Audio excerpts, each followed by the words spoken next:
Hello, I hope you're doing well, and thanks for joining me today. I want to talk to you teachers today about keeping kids busy. So, quick story. Many years ago, had the opportunity to interview for various jobs around the country. We had a young family, so I finally finished school looking for a job. I was interviewing in College Station, and I was interviewed by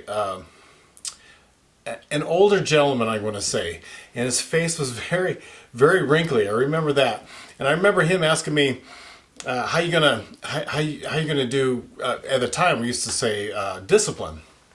I think the word now today is classroom management, right? And I don't know. I'm a brand new teacher, and I kind of had my answer, and I talked to him about, proximity and talking with kids and relationships and all that kind of stuff. And the more I talked, the more his face wrinkled up, and he finally just waved me off, and he says, "No," he says, "keep him busy." He says, "Just keep him busy." And I never forgot that. I thought, that makes brilliant sense, right?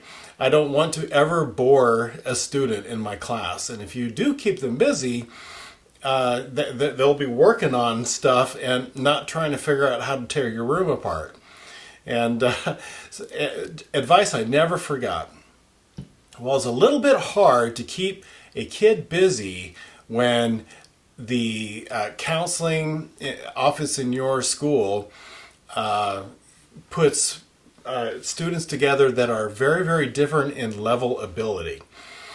My situation, I was fortunate with my one of the areas that I taught in. I was really fortunate that I had some fantastic Suzuki teachers in the area, and these folks had kids that would come to my school who, book 3, book 4 Suzuki as 6th graders, and somehow I had to keep them busy so they don't tear my room apart. So I developed a thing I called 3 levels of playing. And as the years moved on, I've kind of tinkered and changed with all of this. So I'm just going to share with you. It doesn't have to be a hotshot kid trying to keep them busy in class. It could be some people, some settings, they're mixing 2 levels of groups of kids together.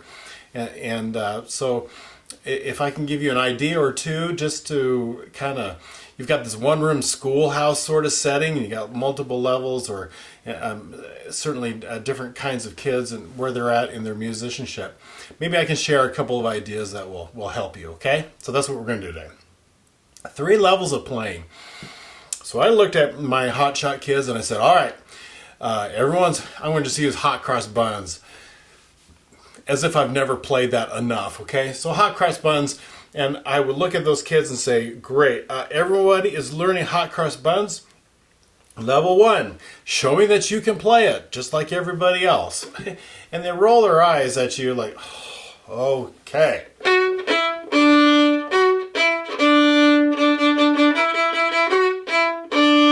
I'll say, fantastic. It was important, excuse me, it was important that I did that, even if they roll their eyes at me, because not all of them, hot shot doesn't necessarily mean that, they're playing concertos or anything. It could mean that they've been taking lessons even for just a couple of months and they feel like that they don't belong in that class. That's not necessarily true, as we all know, right? So I just want to say, hey, look, just show me you can. Roll your eyes at me, it doesn't matter. I won't let you be in level 2 until you can show me level 1. I think that also helped the rest of the students in the class understand this is important. And I know you're going to watch kids do some different things, but you're not allowed to do different things until you can do this. This is important. So I think that was helpful. So that was level 1. All right, a kid can do it. I'll say, great. All right, here's level 2. And I wouldn't tell them how to do this. I just simply would tell them what the level is. And this is really important because while you're trying to fix a hand and get the right fingerings for with most of your kids, if you spell out everything for this hotshot kiddo, they're going to be able to do it like that. You need them to do some thinking. And while they're doing some thinking, it gives you just slight moments of time that you can run around and you can help the rest of the kids in your class. All right? So what is that? I would just say level 2, same notes, different position. All I would say. Same notes, different position. And what does that mean? Well, hot cross buns, F sharp E D. On a violin, on a viola, would mean to play up in third position. I can do that.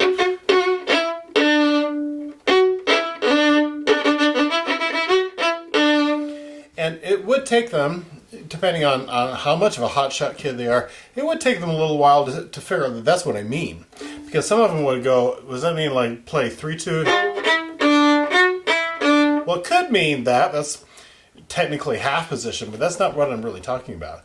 And that would be cool. I'd say, oh, cool, you figured that out. Find another position. You know, oh, I could do this in third. Okay. And chances are you'll have some kids who know third position up on their G string. And then, you know, and then you're running around, you come back to them, and they'll say, hey, I can do it. Say, show me. And they'll go like this. And you'll say, fantastic, find another position. Well, if you can play F sharp E D on 4-3-2, guess what? You can also go to fourth position. Up in fourth position. And when the kid figures that out, I'll say, great, what position is that? And sometimes those questions just keep them busy. I am a firm believer in experiencing music first and then bringing in the intellect. Okay? You need to do both, but I really think kids learn best. It's that whole idea of babbling and messing around with sounds and then figuring out the fourth position thing. All right? And so that's level 2. That's really all that they can do. A couple of other things about teaching. First of all, I want to say this. Keeping kids busy is you can keep them busy with left side issues and right side issues. And that is good string teaching. To have left side issues and right side issues and separate them all the time. Of course we do them together, but if you can get them to focus on one side or the other, I think they're much better musicians as a result. And so this is all left side issues, all right? I'm going to talk about right side here at the end. But, okay, cool. Kiddo can do that. Oh, one other thing I wanted to say. I personally do not like teaching 2-1 open, 2-1 open. And the reason for that is 2 is not enough information. I want them to learn F sharp, E, D. And I actually don't do solfege either. I like to use when you sing F sharp, it's you're messing up the rhythm. So I'm going to do a video on this here someday. I mix in the German. So Fis E D, Fis E D. I call it Fis because that's the German word for F sharp. It doesn't mess up my rhythm. How cool is that? And the reason I use note names is when a child sings Fis, I want to know that's what they're doing. Or cello a third finger, or bass a fourth finger. I want them to show me that they know F sharp, sing F sharp, they know the pitch, and they know the spot on their instrument for it. It's just really, really important to me. Wonderful teachers that sing solfege and get kids to work on solfege. These are called psalmization tools, and the idea, it's a tool. Some people prefer one tool over another. I prefer note names, and I got rid of the rhythm issue by the English word F sharp. So that's how I do that. Okay. All right. So left side issues. So you tell the kids there's a spot on your instrument that's F sharp, and then when they get older, you say, yeah, I kind of lied to you. There's actually 2 spots that play that same F sharp. And when they get older, they start figuring that out. Okay. And can a little 6th grader who's been in Suzuki, should they learn fourth position? Of course. Why not? It's okay. And they, they've learned that finger's a little bit squished. They've got a good ear. They're figuring it out. It's great. Get them used to that kind of stuff. Get them moving around on their instrument and make it no big deal. And then the kiddo shows you that they've figured out third position, fourth position, and you're like, oh, very, very good. Now, play it up an octave. Now, by now, chances are you've moved on to a new song, right?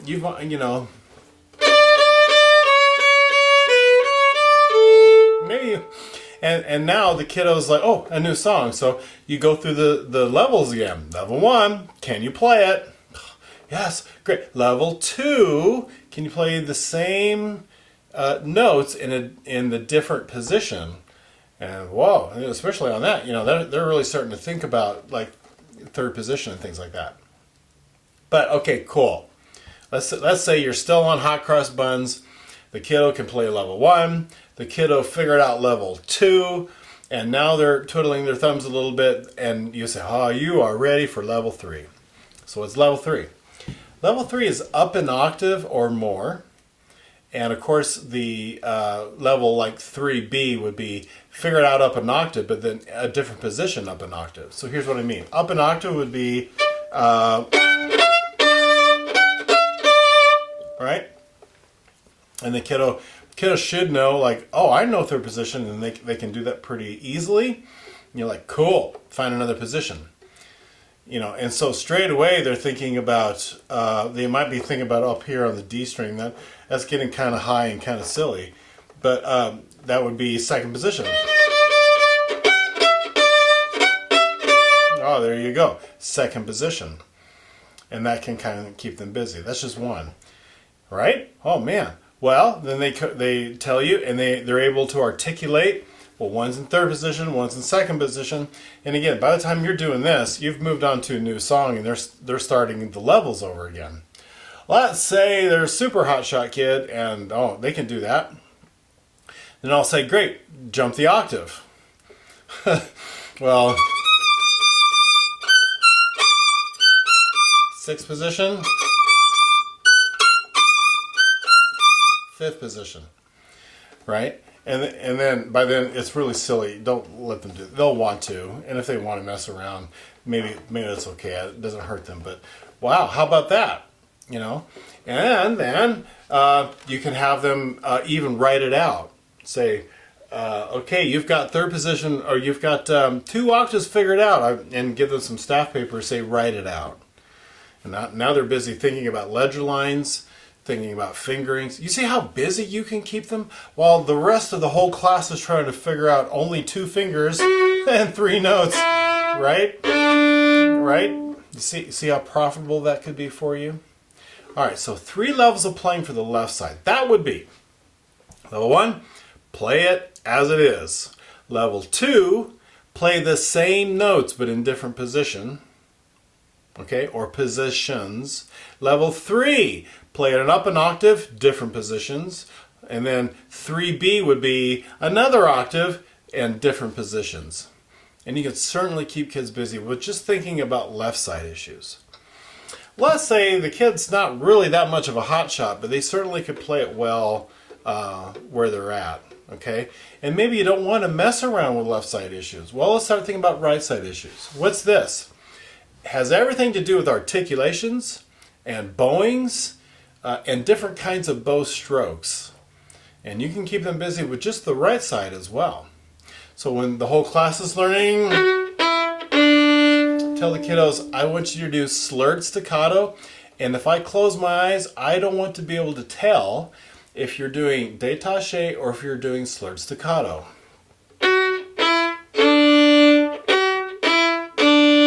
Right? You could make sure they're working on collé. That they're doing that sticky bow, and they're doing very clean starts to the notes.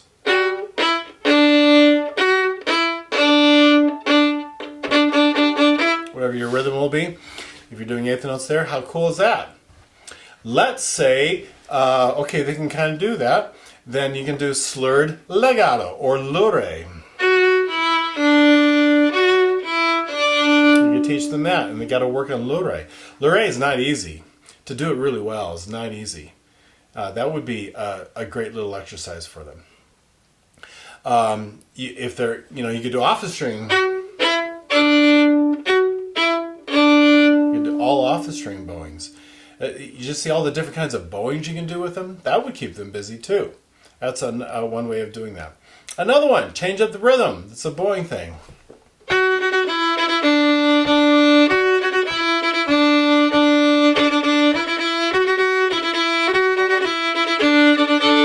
Messed up the notes there, but let them come up with a rhythm.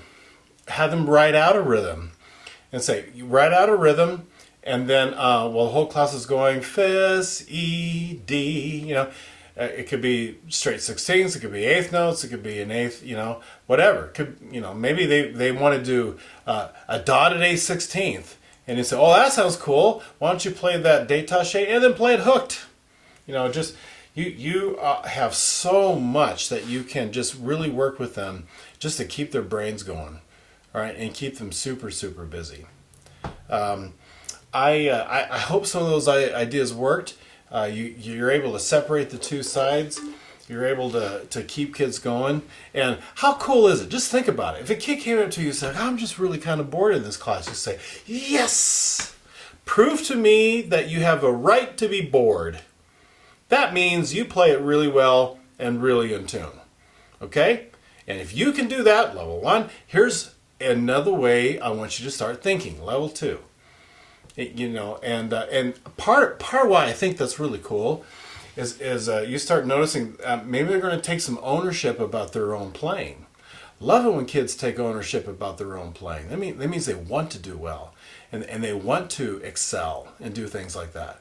Great, you know, and it's a way to incentivize them to move on to other issues, not necessarily better issues or more important issues or something like that, but just other issues. I would say it that way too. And that is my all-time favorite type of motivation, intrinsic, right? Intrinsic motivation is because they want to do something really, really well, just for the sake of music and enjoying making sounds. That's so much better than a sticker or some sort of a little gold smiley face on a report card or whatever. You know what I'm saying? Those are extrinsic values. That's an intrinsic value. And if a kiddo is thinking that way, boy, latch onto that. What a joy it is to have kids like that and have fun. Listen, I got a couple of just super amazing private kiddos, right? And they both are viola players. And well, actually, I got 3 now I think about. One's a violin and 2 are a viola player. And when they come in and they put their book up and we're working on stuff, I say, oh, that sounds really good. Hey, let's move on. And they all go, I already have. I've already looked at it. You know? Never shame them for that. It's like, you've looked ahead. You're like, yeah, okay, cool. Well, tell me what you learned about it, you know? And they can either articulate that or they'll have questions about it. And, oh, man, how great is that, right? Again, extrinsic motivation. They really want to play well, and they're having fun, and they're constantly wanting to learn new things. Man, just jump on that. That's exciting when you get a class of students like that, right? Okay, I think that's enough. Please subscribe if you like this channel. It helps, and watch videos. That also helps me. And not so much that, well, it's a YouTube environment, not so much that I'm getting likes or all that kind of stuff, but when these things happen, they become more popular and more people will find them. And I truly just want to be helpful. If you've got questions, zip me questions. I had one the other day, and I was able to answer it and help, and I'm happy to do that. I just want you to be the best teacher that you can. And I want you to be able to help those kiddos be the best young musicians that they can, okay? All right. Hope that's true of you as well, and I will see you on the next video.